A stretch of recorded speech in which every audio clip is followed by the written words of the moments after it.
Wednesday we dealt with the patriarch Abraham and Isaac, and we took note of their journey in the land of Palestine, Canaan itself. It is interesting to note that Abraham and Isaac's lives are intermingled, and then Isaac and Jacob's lives are intermingled. There's not an awful lot of information that we have in the Bible about Isaac. So we just take note of a few of the facts that relate to him, particularly Abraham sending his servant back to Padan Aram to find a bride for Isaac. And that person's name was Rebecca. We also take note that Sarai dies, and the Bible tells us that Abraham marries a second wife, and her name is Keturah. It is not clear in God's Word whether she was married to Abraham before Sarai died or after Sarai died. It's just not clear there. We do know that she gave Abraham children, and we'll talk about them in just a moment. Before we move to Keturah, let's look at Abraham's other son, Ishmael. Now, Ishmael was the son of Abraham and Sarai's handmaiden, Hagar. And we take note that Hagar birthed Ishmael well in advance of Isaac. And after Isaac is born, conflict developed between them, and ultimately it called for the exile of Hagar and Ishmael as well. And we take note that God did not forget about Ishmael. In fact, the Bible tells us in Genesis 17:20 and Genesis 12:18 that Ishmael will be fruitful and exceedingly numerous. He shall be the father of 12 princes, and he will his descendants will become great nations. We note that once Hagar and Ishmael are exiled from Abraham's community, that they go to live in the Arabian desert. Now, can you see this pink colored area there? That is the Arabian desert. And they go and settle there. Ishmael basically is a nomad traveling from place to place to place. His sons, though, become more permanent in their settlement, and they develop into what we call the Arab nations today. And they expand all through that Eastern Asian area there. So we note that Hagar found an Egyptian wife for her son Ishmael, and it is interesting to note that, remember, Hagar was an Egyptian herself, so she found an Egyptian wife for Hagar. We take note that they settled basically in the deserts of Paran, and that is basically that pink area that is up there. Let's see, we covered that information there. I'm hitting just some high points. I'm not going to give you all 12 of Ishmael's sons' name, but you will find them in Genesis 25, 13 through 15. But there are 12 of them. Now, let's look at the children by Keturah. She also gave Abraham 6 sons. And according to Jewish tradition, Keturah was a descendant of Noah's son Jephthah.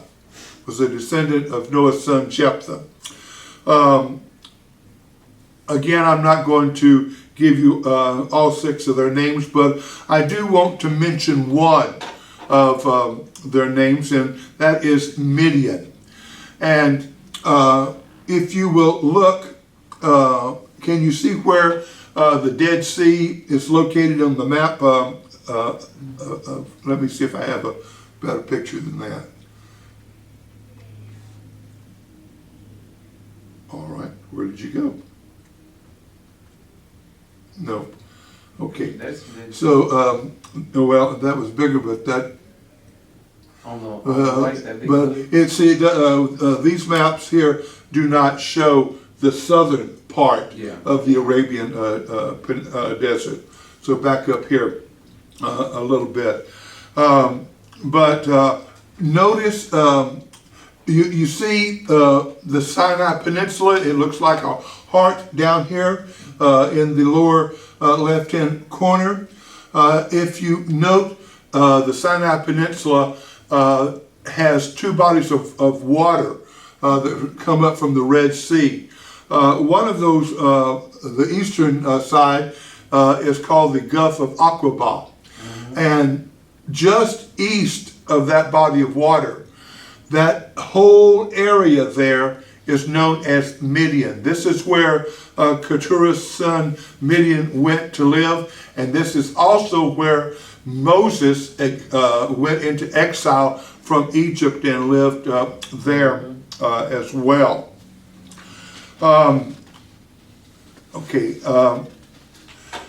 We do take note that the Midianites most likely lived east of the Gulf of Aqaba in the northwest region of the Arabian desert. The biblical record indicates that the Midianites settled south of Canaan and east of the Sinai Peninsula. This area lay in close proximity to Moab and to Edom as well. That area is also referred to as Transjordan. The Transjordan area is where that the Midianites lived, and you can find reference to the Transjordan area in Judges 7, verse 25. Also take note that through this area that Midian is located was a major trade route as well. It's a major trade route. And if you will remember in Genesis 37:36, that Joseph's brothers sold him into slavery to Midianite traders and took him to Egypt and sold him into bondage there in Egypt with a man by the name of Potiphar. Now, let's move on to Jacob. We see that God gave Isaac and Rebekah twin boys. The eldest is Esau, and the youngest is Jacob. Esau was, let's see, I covered that. But we take note that when they were born, that Jacob was born holding on to his brother's heel, as if he was trying to pull Esau back into his mother's womb so that he could be the firstborn son. Jacob was a individual that you might say liked to be in control. He wanted the leadership positions, and he would stoop to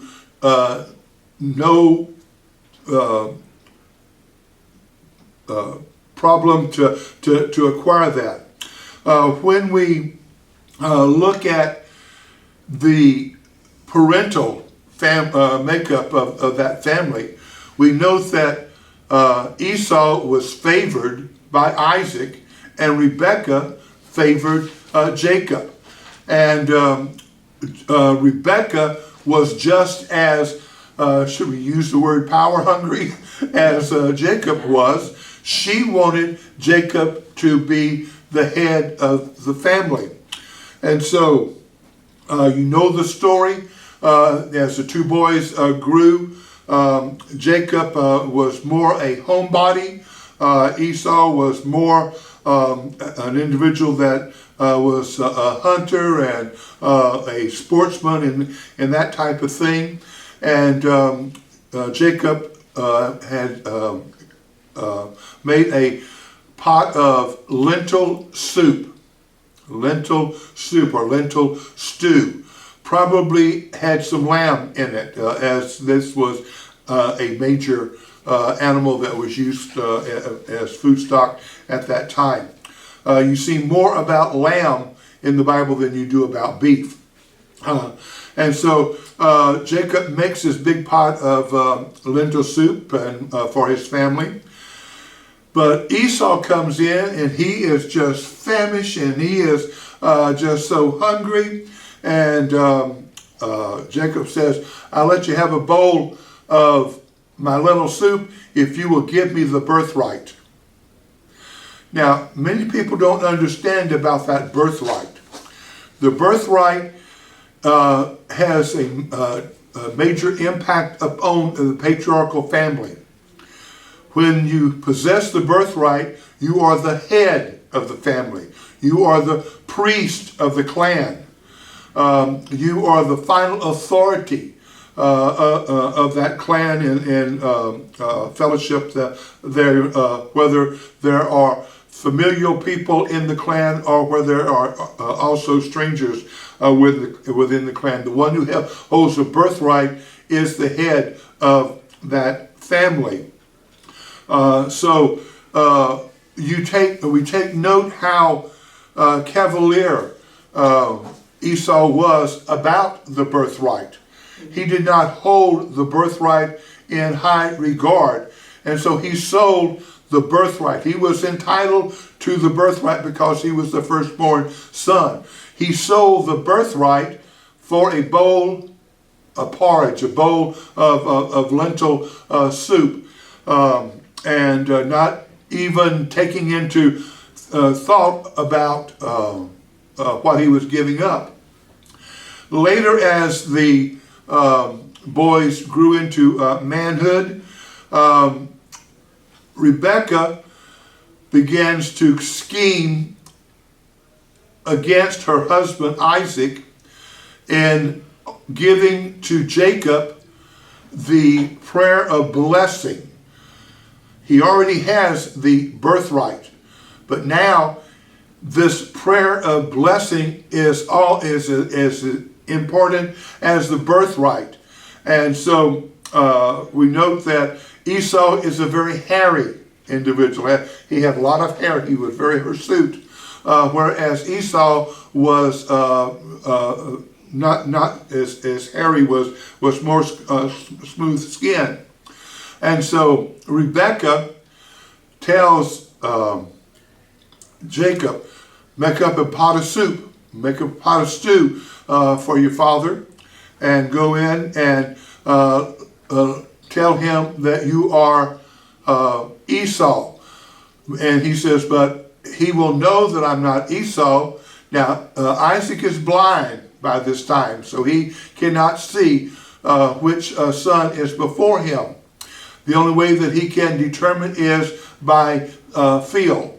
And so when Jacob goes in, Rebekah had killed a lamb and taken the skin and wrapped his arms in that skin so that his arms would be hairy and would fool Isaac. And so when Jacob went in to offer the food to Isaac, and he requested the birthright prayer. Isaac touched and says, your voice sounds like Jacob, but your touch is that of Esau, so you must be Esau. So he gives Jacob the blessing. He bestows that blessing upon Esau. You will find later on in Egypt that Jacob doesn't do something trickery or anything like that, but because Joseph was the one who had brought the family to Egypt and was basically the head of the family, because he was the vizier of Egypt, the prime minister of Egypt, and he sort of looked after his kinfolk. We find that Jacob prays for Joseph's sons, and in his prayer, this is the prayer of blessing bestowed upon Joseph's children. And we'll talk about that a little bit later on. So when Esau finds out that he has been tricked and he has been swindled out of his birthright, both by selling it as a pot of soup and being given away by the prayer of Isaac, strife begins to develop between the family, within the family. And so Rebekah sends Jacob to her family. See this red line? Mm-hmm. All the way up. Now, many people think that that is going all the way into Mesopotamia, where the Tigris-Euphrates River is located. It is not. It is just outside of that region, okay? It's in an area called Haran. And here, Rebekah's father, well, actually her brother, is in charge now, Laban, and he goes there to escape retaliation from Esau. Now, we don't have a lot of time to discuss everything that happens there, but while Jacob was there, he falls in love with Laban's youngest daughter, and he contracts with Laban to spend 7 years working for him for Rachel. Well, when the wedding night came, or the wedding came, she, as Oriental custom would have it, she was heavily veiled. And so the ceremony went on and the wedding went on. And so when they go to their tent and the veil is removed, lo and behold, it is not Rachel. It is Leah, which is the older of the daughters. And Jacob is seething mad. And so he goes and is ready to cause a lot of problems. And Laban says, well, in our custom, it's not right for the older daughter to marry before the younger daughter. And so Jacob has made another contract for 7 years to take care of Leah. So we take note of this skullduggery. There's an old saying, what goes around comes around. And so what happened back in Canaan with Jacob and Esau and that whole situation, Jacob got his comeuppance. And I'm not going to spend time talking about Jacob, but I will touch bases with him for just a moment. Now, let's talk about Esau for a moment.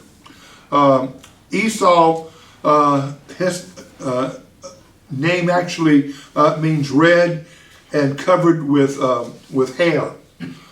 Now, indicating either that his complexion was of a reddish nature, or his hair was a reddish nature. We don't know for sure, but that's what Esau represents. It was not until I think it was like the 3rd or 4th century BCE,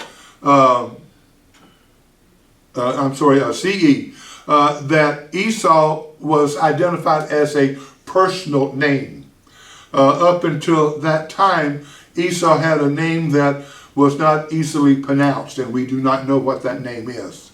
But the word Esau was used more like as a nickname for him, because he was red-headed probably, and very hairy. Let's see. Also, we find that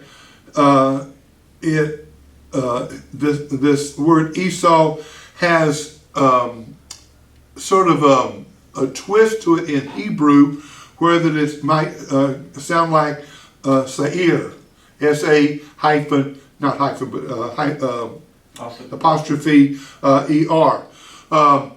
And many theologians believe that this name was the forerunner of the land of Seir. And later on, the land of Seir becomes Edom. And we find that Esau also had another nickname, and that nickname was Edom as well.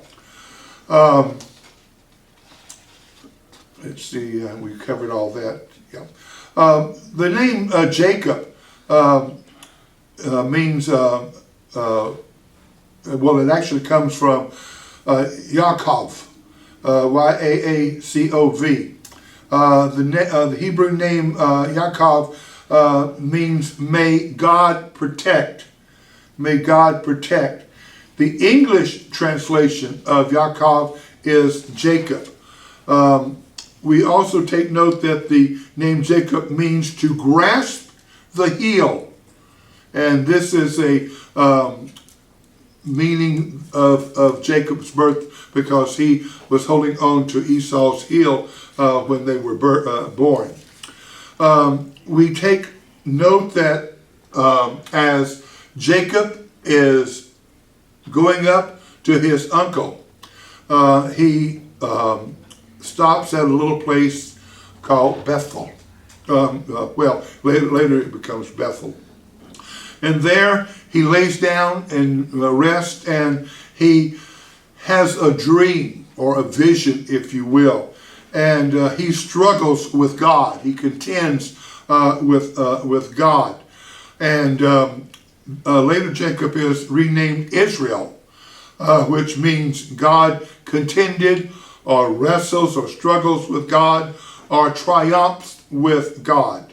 It also means who prevails with God, and God may prevail, and God preserves. So we see this Israel's naming that God is saying, I've got you under my hand. I've got my hand upon you. I'm going to protect you. I'm going to take care of you. And we see that he does. Now, Jacob, on the other hand, means deceiver. And he was well named, because that is exactly what happened. The place that Jacob stops at is a. I want to make sure I'm telling you right. It's a place. Well, we know it today as Bethel. Our church is named for it, but it was formerly known as Luz, L-U-Z. It's formerly known as Luz, and he stops here on his way to Aram in Padam Aram. Okay, so we've talked about Jacob going way up north there and then coming back. We note that as he comes back, can you see the little arrow indentation there? We take note that Jacob returns to Canaan after being away for 21 years. And on his way back to Canaan, Jacob comes to Peniel, Peniel, just east of the Jordan River. And where that little arrow indent there is, you should be able to see that on your map. I think I gave you a map that had that picture in there. Yeah, nothing like having good glasses. Okay. Now, also remember when Jacob struggled against God, God touched his hip, causing him to limp and become, in one sense, a cripple. But we do take note that Jacob is renamed Israel, also at Peniel, and we take note that Jacob had 12 sons. And we'll talk about these 12 sons later on. But he does the same thing that his mother and father did. He loved Rachel. And he had children with Leah. He had children with Leah's handmaidens. And he had 10 children other than the 2 children he had with Rachel. He loved Joseph and Benjamin more than he loved the other sons. And again, it causes conflict. It causes major conflict. We take note that when Jacob returns, he meets his brother Esau, and he does not know how he's going to be received.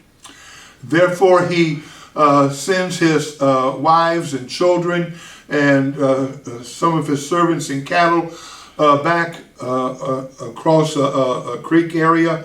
There, a little wadi that is there. And he sends gifts to his brother. Very expensive gifts, cattle and camels and things of that nature. And as Esau is coming, all of a sudden he would meet a band that had all these gifts for him. And then he'd go a little bit further, he'd meet another group that came that had some more gifts for him, and he went a little bit further, and he came and realized that they had some more gifts for him. And finally, whenever they meet, he asked him, why did you send me all of these gifts? And he wanted to return the gifts. He says, I don't need these gifts. I have plenty myself. I'm just happy to see you. And so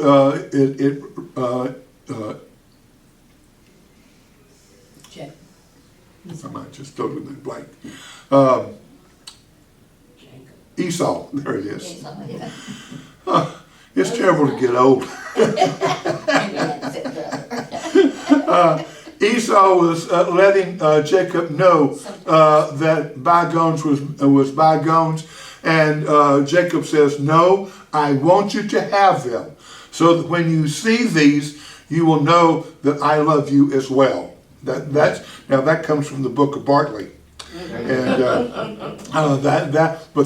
when you read between the lines, that's what it says. And so Esau is wanting Jacob to stay with him for a season, but Jacob says no. He says, my wife Rachel is expecting, and she was expecting Benjamin, and he says, I need to go on over to in the area of Hebron, and so that she can have the child at a place called Shechem, and all. And so I wish I could see that map over there further over. But can you see this map here? You should have that in your handouts that I gave you before last week. You will see Shechem there. And so Jacob winds up in Shechem. And he buys a plot of land. He makes friends with the leader of that area. His name is Hamor, and his son Shechem. The town is named after Hamor's son Shechem. And Shechem fell in love with Jacob's daughter, Diana. And they go to Jacob and Diana's brothers. Now remember, the half brothers weren't included. It was her full brothers. And so they came and they said, we want to covenant with you for Diana's hand in marriage. And Jacob and the brother says, no, we can't do that unless you are willing to become as we are. In other words, become circumcised and follow the living God. And they agree. And they go ahead and circumcise all of their household and family and so forth. But Diana's brothers, they were rogues. And they did not like the idea of Diana being married to Shechem. So while the clan was in pain from the circumcision, they go in and they massacre the whole clan. And when Jacob finds out about it, he is angered, and he says, you have caused me to be a laughingstock, a pariah among the surrounding neighbors, and no one will want to have anything to do with me. And so because of that happening, Jacob has to leave that area and moves southward once again. He lost...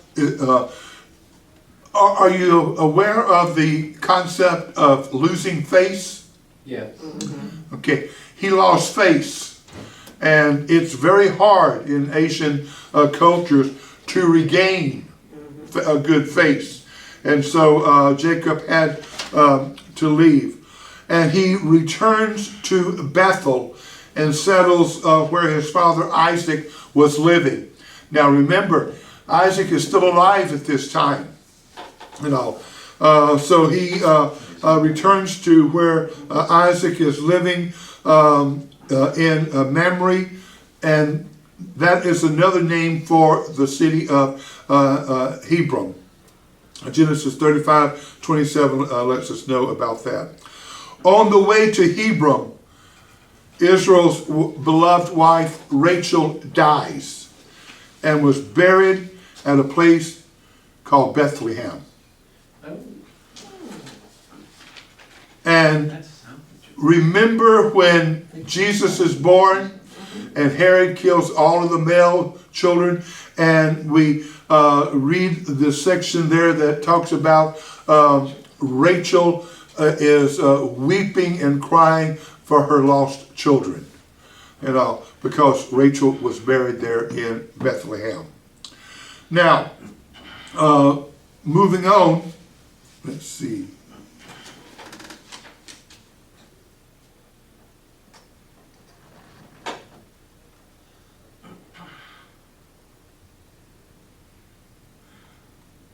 Oh, okay, come on.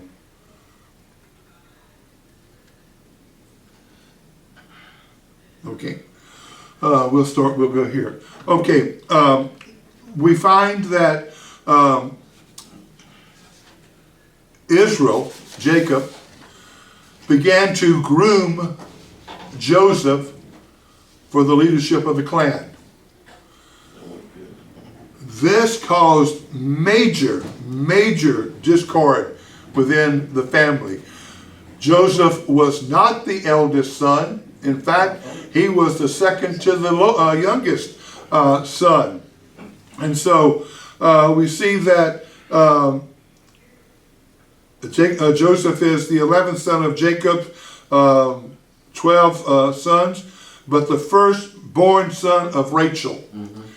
Joseph's sons were named Manasseh and Ephraim, who take their father's place in the naming of the 12 tribes. Now, Joseph was born in Padam Aram when Jacob was 90 years old. He was his father's favorite, as I pointed out. And one example of Jacob's favoritism toward Joseph was the gifting of a coat of many colors. Now, in one translation, it says a coat of many colors. In another translation, it says a coat of many pockets. But the emphasis is not upon the color, it's not upon the pocket, it's the style of the coat that is worn. It is a coat that indicates rank, and it indicates the highest rank. And so Jacob is telling his other sons and all the other people that Joseph is my heir. And once again, that favoritism arouses the envy of Joseph's older brothers, and they began to plot how to get rid of him. We also take note that Joseph was also gifted with prophetic dreams, and we don't have time to go into all of that. But those prophetic dreams are going to do well for him when he gets to Egypt. Joseph is 17 years old when his father asked him to go to Shechem and Dothan to see how his brothers are doing. Check on his brothers and check on the welfare of their flocks, according to Genesis 37:13. Joseph's brothers' hatred is so severe against him, and when they see him coming in the distance, they began to plot to kill him. Okay, they plot to kill him. They were planning to take his life, according to Genesis 37:18. But Reuben, which is the eldest son, tries to rescue him by suggesting Joseph be cast into a dry cistern, and he is hoping that by doing that he could come back later and get him out and take him back to his father. But as Joseph is in that cistern at night, and the family or his brothers, they are camped on a major trade route in which the Midianites come up and over and down over into Egypt. And so we see here a picture of the brothers throwing him into the cistern. They agreed with Reuben that let's throw him into the cistern.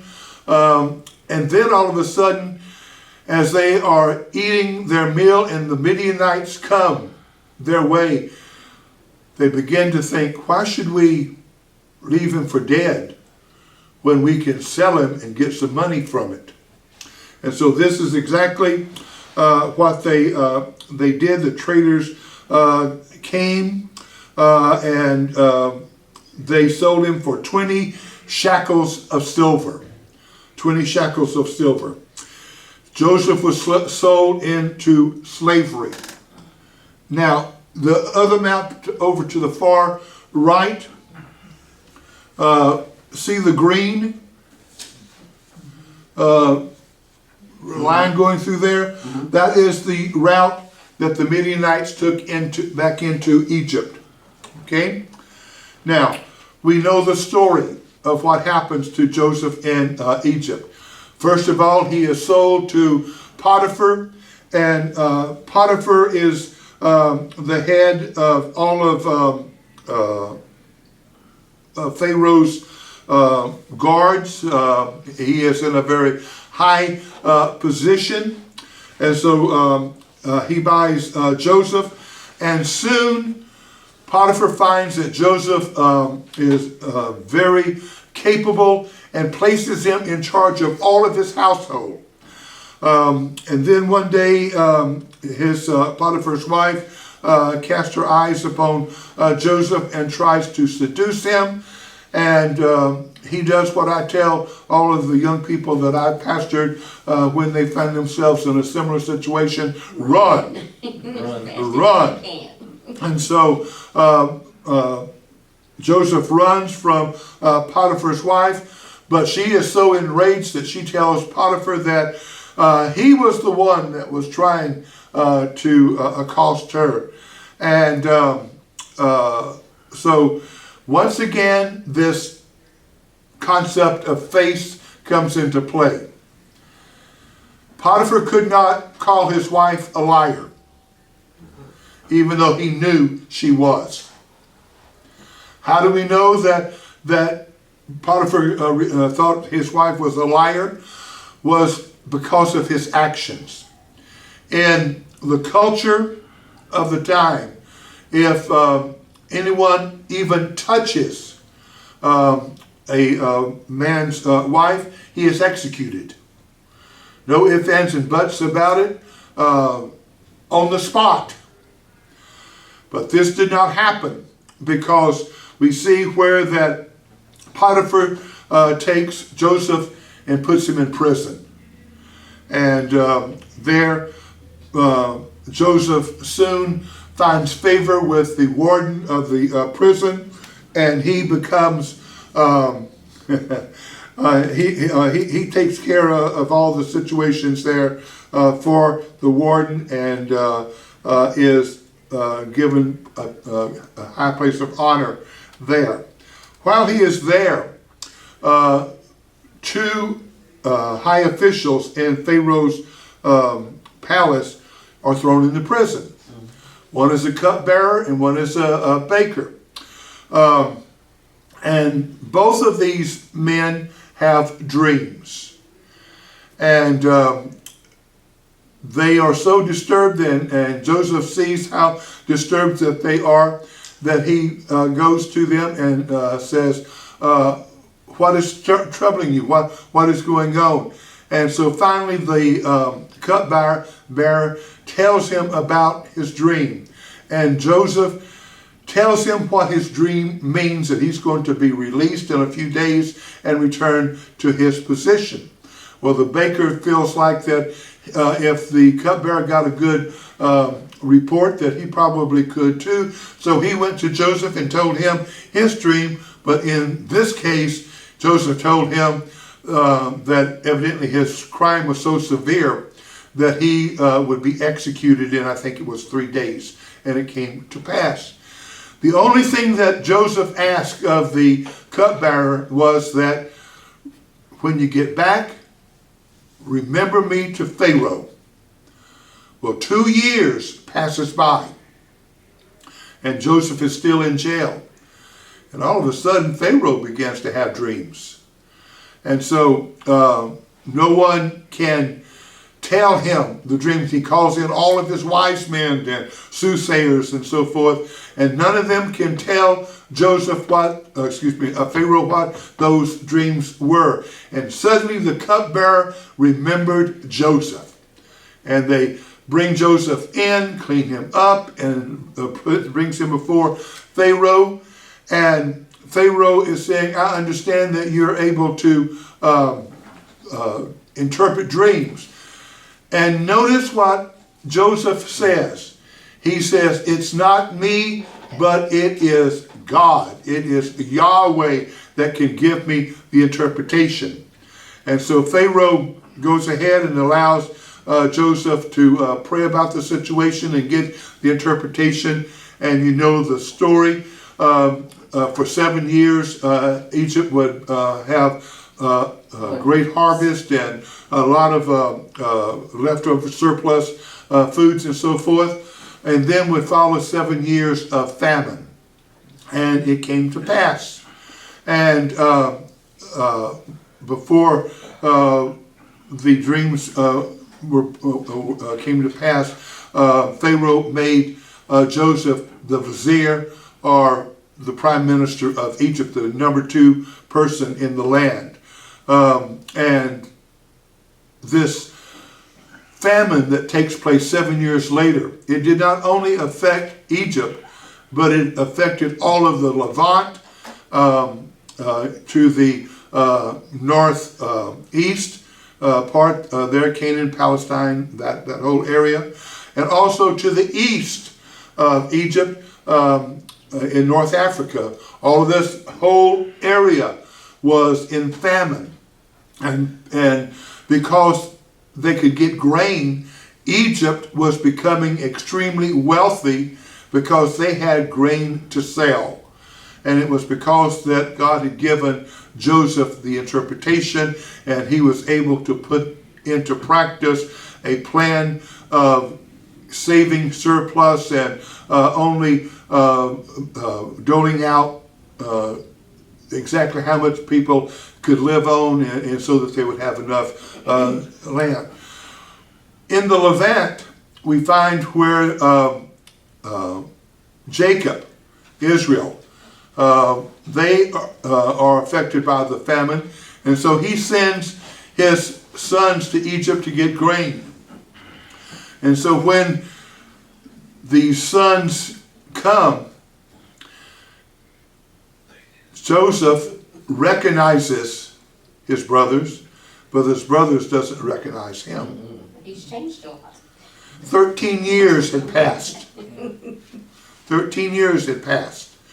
And so Joseph decides to test his brothers to see if there has been a change. And you know the story of how that as they are leaving, that Joseph has the money put back into their grain sack and so forth. And you know how that when Joseph came down, they came back down, they brought Benjamin with them this time, and they had the same thing to happen, and the brothers unite together, pleading that they not harm Benjamin. Said that we already lost one brother that was so beloved by our father that our father almost did not recover. And if this son is taken, our father will die. And so we see, and there's a whole lot more to all of this, but just be aware that Joseph reveals himself to his brothers, and there is a big reunion, and Pharaoh finds out about what has happened, and he tells Joseph, he says, go and invite your father to come to Egypt and live here. Now, Joseph wasn't certain he wanted to go to Egypt. He didn't know if that was the will of God. He didn't know if he had God's will in mind. But at Beersheba, he builds an altar and he's praying unto the Lord. And the Lord tells him that he is to go to Egypt. And there God is going to turn his family into a great nation. And so Israel migrates to Egypt, and we see that they are given preferential treatment. They are given some of the best farmland in all of Egypt, the land of Goshen. And the land of Goshen is located up in the northwest corner. Let me see if I... Okay. Here's a picture of carts that were sent for Jacob to come back to Egypt by Pharaoh. The other picture is a picture of the procession of Joseph's family going into the land of Egypt. Now, this map here, notice the map that says it's the Lower Egypt. Remember, the Nile River flows from the center of Africa northward. And so when we talk about Lower Egypt, we're talking about that area around the Nile Delta area, that land that is to the north. Upper Egypt is that part of the land that is in the south there. Goshen is sitting right here in the middle of the land, and Jacob's family begins to build towns, build homes, farm their lands that have been given to him. Let me make sure I'm covering everything before I go any further.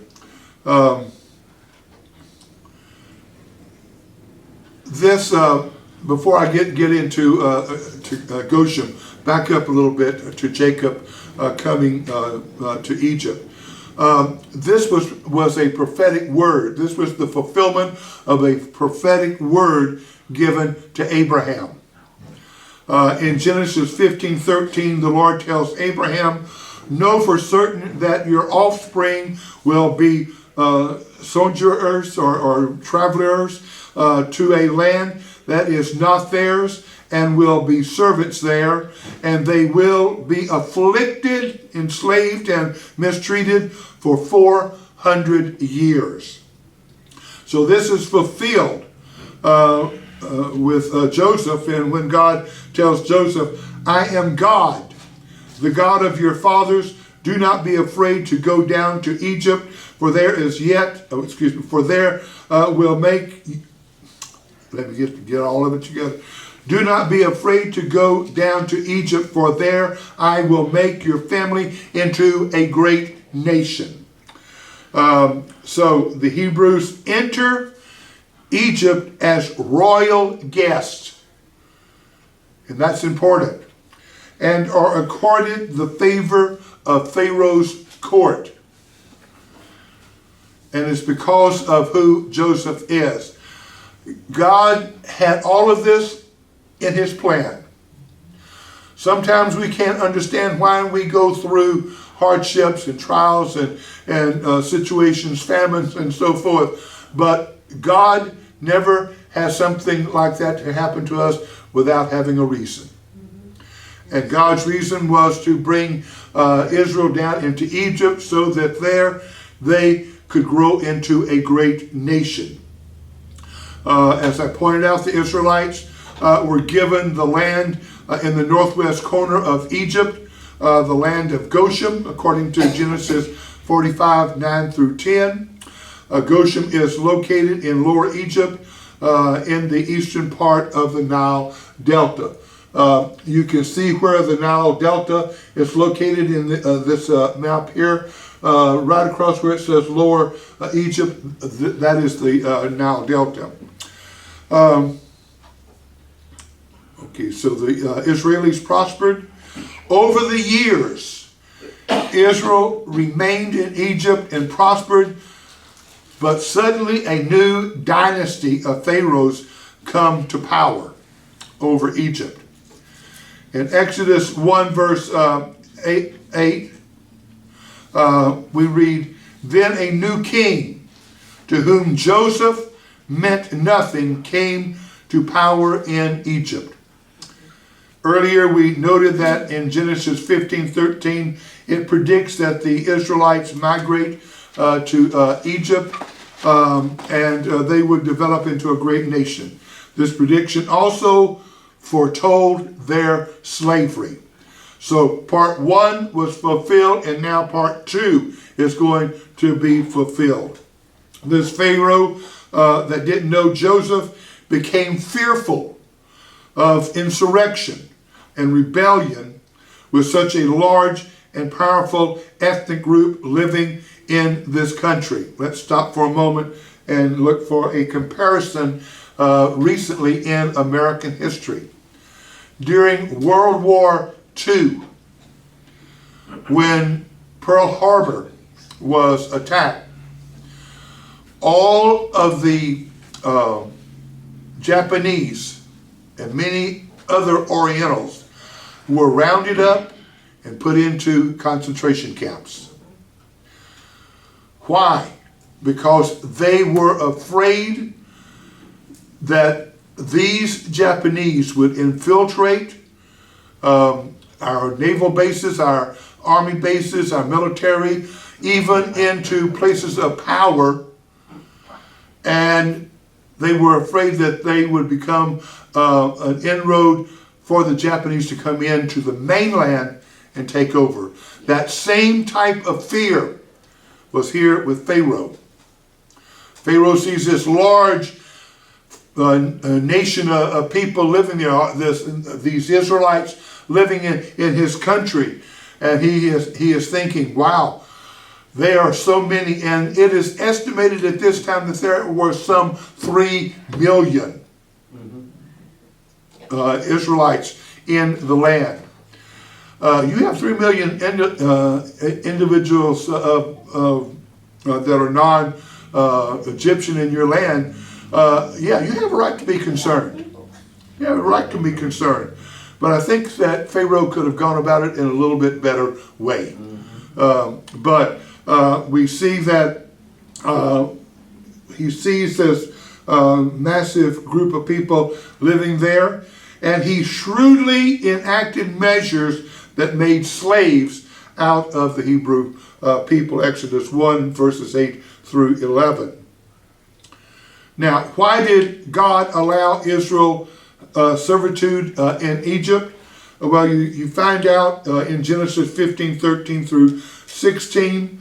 And notice here it says, "But I will bring judgment on the nation that they serve, and afterwards they shall come out with great possessions, and they shall come back here in the 4th generation, for the iniquity of the Amorites is not yet complete." It's going to be completed shortly after this, but not yet. So we see that God allowed Israel to go into servitude, first of all, because Israel was going to be punished, and God was going to use them to punish Egypt. Second, the Israelites will leave Egypt with great possessions. They were going to need finances. They were going to need foods and tents and all of the paraphernalia that goes in to a major migration. Can you picture 3 million people leaving in mass? That's more than living probably Dallas. The only thing that I can think that would be comparable was during the Civil War, when Sherman's marched to the sea. The army under Sherman, they marched down and across the southern part of the United States, and everywhere they went, they left devastation behind. All of the crops were confiscated for their purposes. All of the stores were ransacked, and every house, every major house, and back then the major houses were plantation houses, and these plantations, they had major produce that had been grown. They had cattle that had been slaughtered and smoked and was being saved for the winter time. All of this was taken away. And so when Egypt fell into that same category, we see that Moses tells the Israelites, before you leave, go and tell your neighbor, I want some silver and gold. I want some clothing. I want some good clothing that will stand up to the harsh elements of the desert and so forth. I want water. I want animals to take with me. And so not only did 3 million plus people leave, but they left with all of this livestock, with all of these wagons and other means of transportation, camels and so forth, to carry these goods that they had collected from them. So Israel leaves with much possession. Much possession, great possession, the Bible says. We also take note that the Amorites became ripe for God's judgment. And God, according to Genesis 15:16b, these Amorites were going to fall to the blade by the Israeli nation, led by Joshua. Joshua 24:8-13 tells you all about that. How much time do I have left? About 2 minutes. Oh, wow, I'm doing well. Okay. All right, so this is good, because this gives me a good place to stop here. Moses wrote in Exodus 12:40 that the Israelites lived in Egypt for 430 years. Notice that there were stages of the Israeli exodus from Egypt. These stages in which Egypt's exodus took place and their successful entrance into the Promised Land is recorded in the Psalms. Asaph wrote Psalm 78, in which he records Israel's exodus. Psalm 78, 52-53 reads, "But he brought his people out like a flock. He led them like sheep through the wilderness, with a pillar of cloud by day and fire by night. He guided them safely, so they were unafraid, but the sea engulfed their enemies." Okay, so here we have, I don't know, it's a form of prophetic writing, but it's prophetic writing remembering what God did. Remembering what God did. Okay, next Wednesday night we're going to talk about the wilderness journey, and hopefully we're going to get into the conquest of Israel, the Promised Land, and the division of the country there. Okay, do you like those little pictures that I gave to you and so forth? Remember that paper that I gave you last week? It had that link on it for free Bible picture. This is where these all came from. Okay. And also, I'm not talking about just a few. I mean, this website is massive. It covers everything. It really comes in handy for people that are teaching, all the way from young people all the way through adults and so forth. And then a lot of the maps that I have came from Google, and you can use the maps like that if it is for educational purposes. They cannot be used for resale. All right. Father, we thank you for what we have heard and learned today. Thank you for the encouragement that we have received from your bringing the children of Israel up out of the land of Egypt and taking them toward the Promised Land. But yet we know that you are sending them through the Sinai Peninsula because you have much to teach them before they can enter into the Promised Land. Now, Lord, just open our understanding to all this rich material And we'll give you praise and glory in the name of Jesus. And we say amen and amen and amen.